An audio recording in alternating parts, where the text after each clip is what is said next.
Hey everyone, if TreeSize Free isn't behaving the way you expect, or you've changed some settings and want to start fresh, resetting the application can often solve the problem.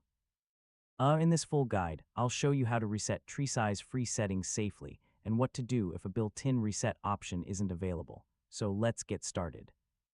First, make sure TreeSize Free is completely closed. If it's still running, exit the application normally. You can also open Task Manager to verify there aren't any TreeSize processes running in the background before continuing. Now launch TreeSize Free again and open the Options or Tools menu, depending on your version.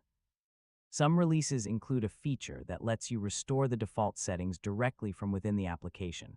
If you see a Reset or Restore Defaults option, select it and confirm your choice. After restoring the default settings, close TreeSize Free and open it again. Restarting the application ensures that all changes are fully applied before you begin using it. If your version doesn't include a reset option, or if the issue continues, uninstall TreeSize Free through Windows Settings and then install the latest version from the official Jam software website. This is often the easiest way to return the application to a clean state. Once TreeSize Free is installed or restarted, perform a quick scan of any drive or folder. Confirm that the application opens normally, scans successfully, and displays the default layout. If everything looks normal, the reset process is complete.